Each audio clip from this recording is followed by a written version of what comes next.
Welcome once again to Off the Shelf Books on Tour. I'm Veronica Andrews, your host.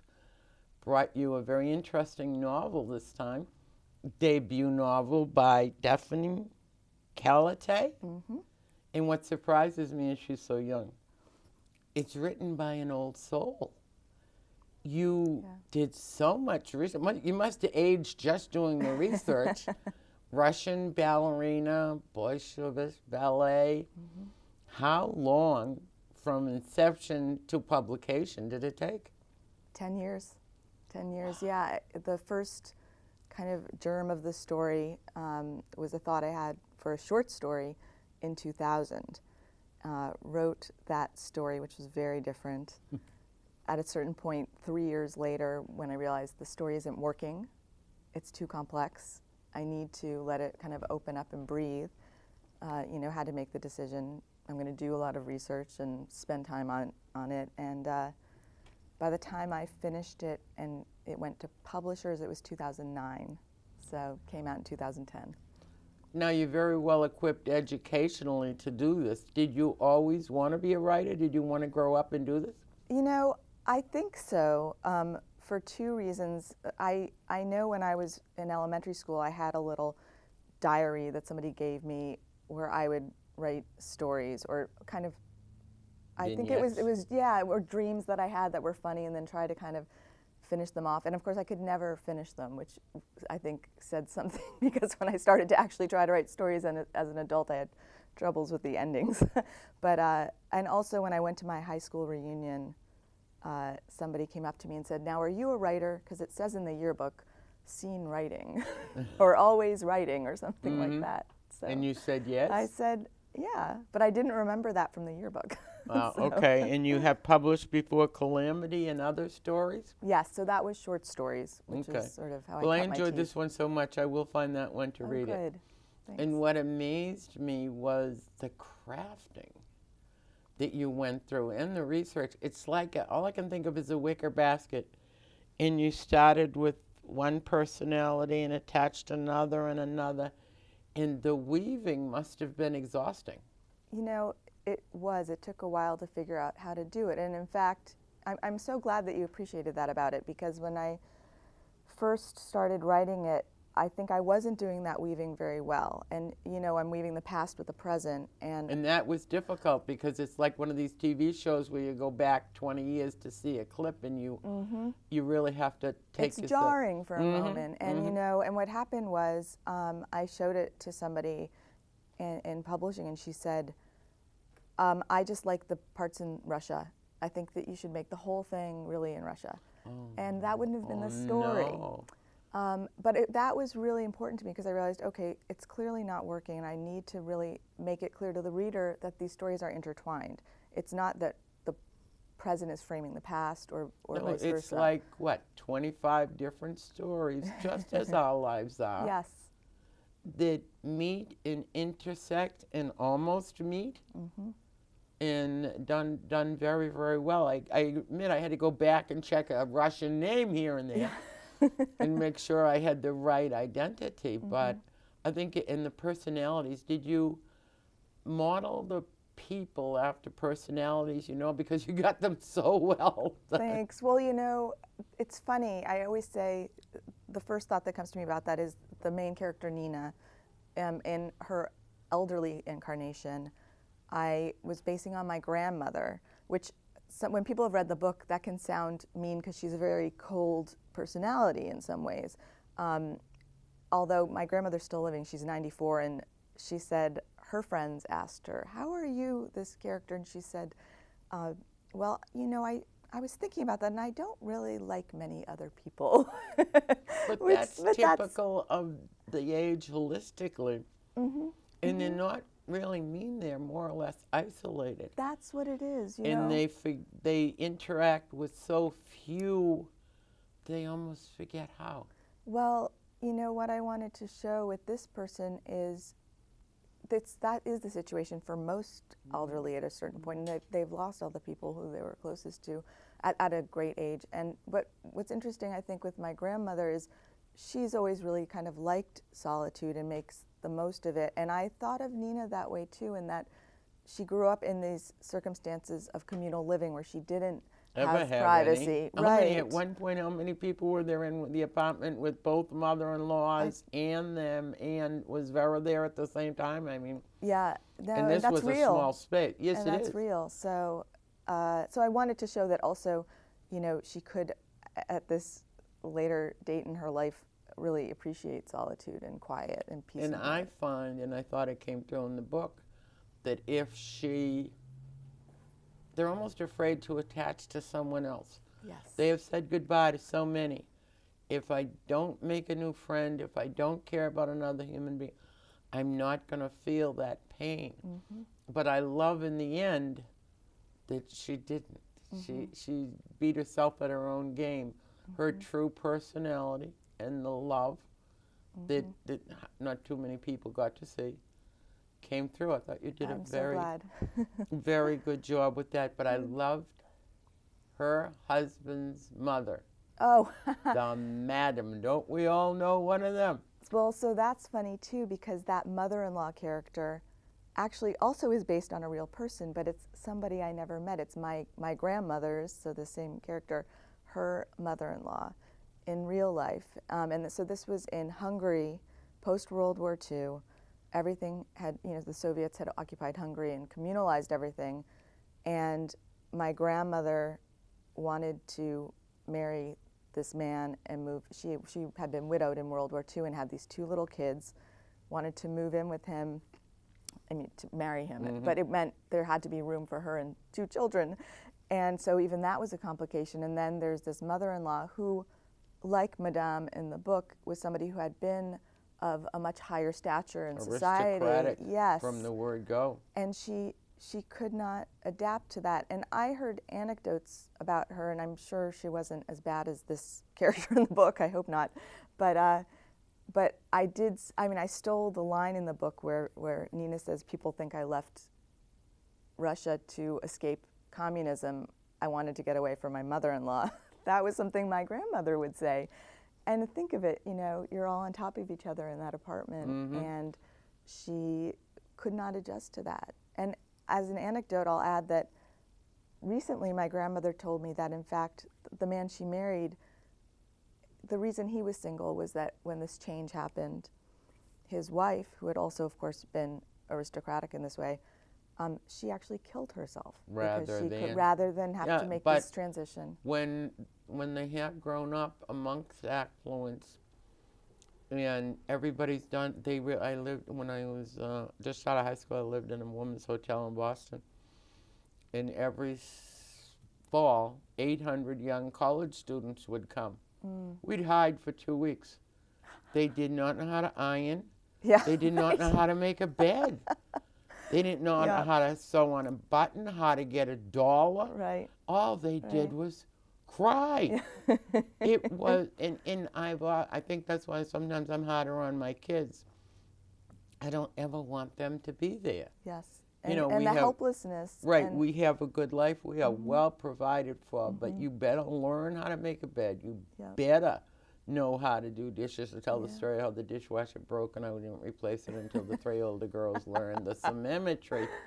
But if you're a girl or a boy who's grown up in a house with a dishwasher, and you go to a boyfriend's house and you offer to help with the dishes, and you don't know the symmetry of washing, drying, you really get caught short. Yeah. And I would not do that to my kids, so I went 3 months before they Sacrifice. learned it. But they've never been caught off guard in that particular area. So, yeah, I can totally understand it. But we had friends who escaped from Cuba, and I was always astounded that they hid jewels in toothpaste. Oh, yeah. In deodorant. Yep. Now, she hid the jewels in her hair. Yes, yes.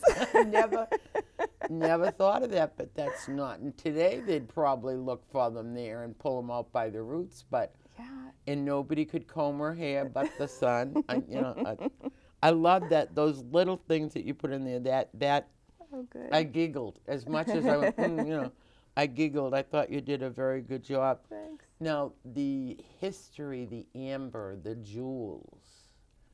Have you always been enamored of amber? No, I always thought amber was very mysterious and beautiful, but it wasn't something I ever really looked into. I know my mother has liked amber, and I would sometimes look at it with her, but I didn't really even own any for a while until I did acquire some pieces that people gave to me as gifts. But it was when, I have to say, I guess it's a bit cliche, when I first just sort of thought, oh, a Russian jewel, oh, Baltic amber. It was, I just immediately thought of that. Association? That was just an association of Baltic amber and Russia. But it was when I actually started to think more about the book, I thought that's really appropriate, because amber preserves the past. And you can look in it for clues. And biologically, CSI would have a ball with it if they could break it open. Completely. And so then when I learned more about it, I was really fascinated. And I spoke to a lot of experts, and it was really interesting. So you learned a lot. Now, for the audience, without letting it out of the bag, because I wouldn't, this aged ballerina is going to sell her beautiful jewels. Yes. And the young lady, I would almost say the heroine, comes in to catalog the jewels. And in cataloging, she learns the history of the family, the history of the not-so-family. And you must have spent a great deal of time researching the jewelry. Yes, well, it's funny because that came a little bit later.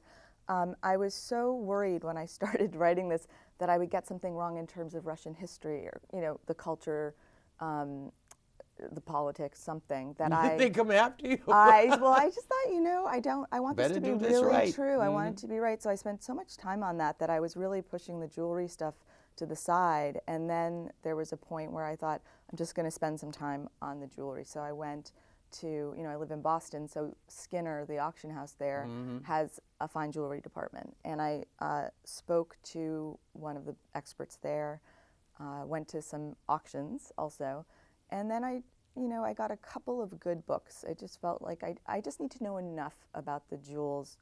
It wasn't the same way I felt about Russia, where I just wanted to keep reading forever. But you don't want to be caught off guard. You don't want to diminish your efforts by making an unnecessary mistake. It's true, and when I'd finished the book, in fact, it was already in production. I'd been given, I don't know if it was the galleys, but it was at least the copy-edited manuscript back from the publisher. I had a sudden fear specifically about the amber, that I'd priced it incorrectly for the auction. And this was purely, I think it was that anxiety of giving something up. And I remember it was due in like a day or two back at the publisher, and I just suddenly decided I think I have the pricing wrong on the amber. And I spent 24 hours calling, people in Harvard University's zoology department to ask about, what kind of creatures in amber would make it worth how much. And they would sort of say, well, I know about spiders, but I don't know about amber. And then I called the expert at the Museum of Natural History, in DC, to ask him about amber. And he said, well, I know about amber, but I don't really know how much it would be priced in terms of things inside. Or, it would just go back and forth. And finally I realized, I know this as well pretty much as anyone. Yeah. So I need to let it go. Okay, but way back when with the little diary and you decided you wanted to be a writer and you started, is it more than you expected with the deadlines, with having turned it over to a copy editor, with them telling you 500 pages is too much and you have to make it 300, with picking out the cover, with going on television, with making, columns, and now with the internet? Is it more than you expected? I don't know, because I think I didn't know what to expect. Sort of like having a baby, you don't know what you're in for until you do it. Maybe that's... Well, I equate writing to that. You carry it around in your head for the longest time, and then you turn it over and you wait for the delivery. You didn't really know what this was going to look like. No, it's until you opened that box and you saw it, and that's It's true. 10 years of your life, right? It's true, and you know, it's funny, the day that I had to go send the actual manuscript in, it was the final galleys where I'd read through them all and also just made sure, and there were some tiny changes. Sort of like the first day of school for a kid. Oh my no gosh. Yes, no yes. You know, when I was mailing it, and I'll never forget that I left the post office and I stopped because I thought, no, I think I left something there. Did I have my sunglasses? Did I leave my, and I realized, no, it was the manuscript. I just had been carrying that around with me, either literally or figuratively, for so long, and I felt completely awful for Naked. a moment. It was so, I almost panicked, you know. So you're right, and then you know, you don't know what it's going to look like and how they're going to dress it up. You know, it's like giving birth, and then people and, you know, the nurses dress your baby. Yeah, and then whether it's a pretty baby or not, whether it's don't received know. well, your Will reviews people be kind to my baby? your reviews have been it's been very well received. Yes, I've been fortunate. And you're pleased? I am. You know, I'm the best thing of all is hearing from readers, because I just didn't know, you know, how will people respond? Will they, it starts out, it's sort of a slow, old-fashioned beginning. I thought, will people keep reading or will they put it away? And I'm hearing from people who really loved it, and that just warms my heart. I don't know, I read quite a bit. In 5 pages in, and whether I like it or not, I keep on reading. Huh, interesting. Because my job is to educate myself, not to just read what I like or what entices me or what I think is good. And I can't say I can't say I've ever finished a book, whether I liked it or not, that I didn't learn something from it. Fantastic. Yep. That helped me further, that made me understand a situation, that gave me the information I needed at another time in my life. So people who open it and don't read, and there have been some books that I've suffered through. And I make a mental note, I'll never pick that one up again. Yep. But I didn't hesitate. I didn't stay up all night. I did go to bed. But no, I thought you did for your age and your first novel. Now, what are you going to do from here? Well, I have another novel that I've been working on also for a pretty long time. And I just gave it to a friend to read, so we'll see if it's almost done or not. But I think that will probably be the next one. Same setting? The Boston setting, not Russia. So Okay. it's not about the Soviet Union at I all. love Mia Menino. This is the third book this year that we've had Mia Menino running around. Yes, that's right. Now, does he get to read them? Do you ever hear when his name is mentioned in print? Oh, I don't know. You know, you were very favorable to Mr. Menino. The last one was a little bit more so. And the lady was afraid to have him read it. Oh, that's But funny. as a public figure, I find it interesting that he can, in fact, find his name used almost as fiction. That's right. To add validity to the reality of our city of Boston. Well, and I was really thinking back to the year that I'm writing about there. I had it very clearly in my mind, and I wanted to be true to all those details of Boston life. I love Boston, and I really enjoyed writing about it and kind of exactly finding details like that. Is it going to be old or modern? It's going to be contemporary. I mean, modern, but starting in 1980. I think it starts in 1986. So, and it goes forward for about 20 years. Okay. So, more modern. Do you write longhand, typewriter, or computer? Well, first drafts or just the origins of things are usually longhand in a notebook. But I pretty quickly put it all on my computer to try and organize it, and then it's from there on pretty much writing into the computer and editing. But I always have to print out and then go through. I can't read on the computer. Can't read it on the screen. No, it looks totally different when you print it out. And when you feel I can't, do you do Kindle? You know, I haven't tried it yet, so we'll see if I get there. The book, I miss the weight, and sometimes a heavy book is hard. Yes. But I miss the turning the page, the tactileness of it. The daughter just got a Kindle and she loves it. Yeah. a lot of people love them. But I'd rather lose a book than a Kindle. Well, there you go. That's a way to think of it.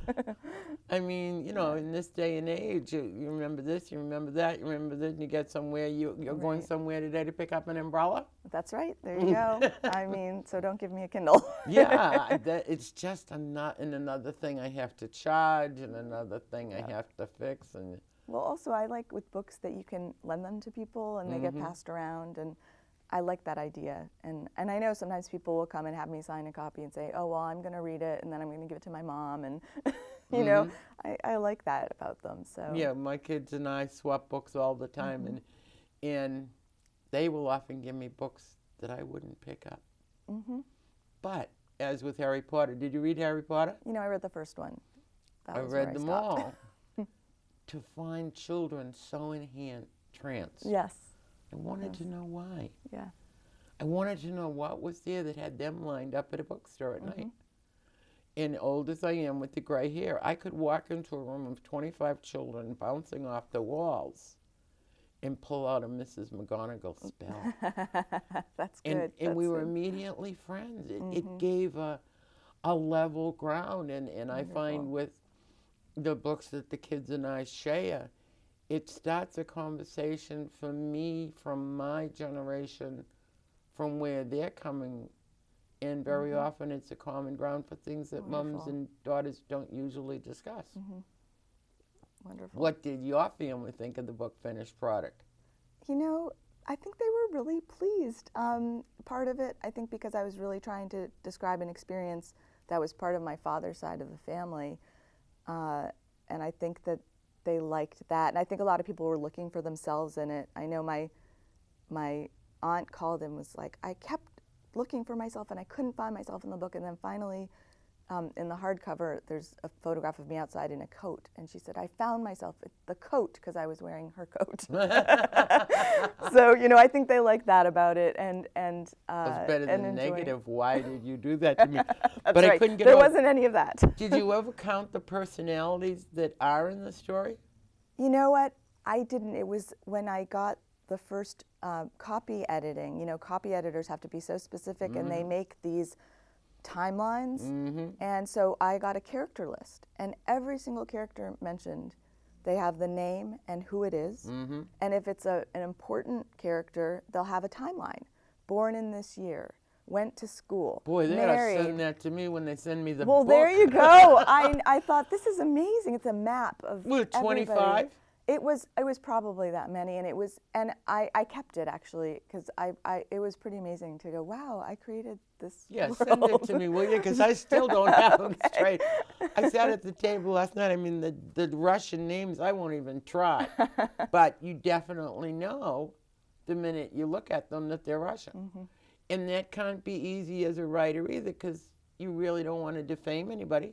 Right. You don't want to use a name that's too recognizable. Exactly. And yet you have to have that pronunciation right there so that you know immediately it's Moscow, it's Berlin, it's Bolshevik. And I'm turning pages. No, he was married to her. No. He was married to her. They were married to them. So I think it was harder for me than it was for you. And it broke my heart when the ballerina's husband didn't show up for her dancing to Giselle. Oh, yeah, because of the mother-in-law. Yeah. That's right. Yeah. And I'm sure that sort of painful thing has happened to many people. Yeah, life doesn't always go along with special occasions. And he had a very, very strong and protectiveness of his mother. Yes. And cut her a little bit more slack than he cut the wife. Yeah, and I think that also maybe is true for certain personalities. And I wanted to show that in a way, I mean, it shows a good impulse in him to be protective of the mother. And at the same time, he's being manipulated by her. Yeah, but you couldn't tell him that. So, exactly, because he's devoted to her. So. And where did you get the idea to hide the jewels? Her last, where the necklace originally or finally came from. That I can't even remember, and that's what's funny. Sounded like a Kojak mystery to me.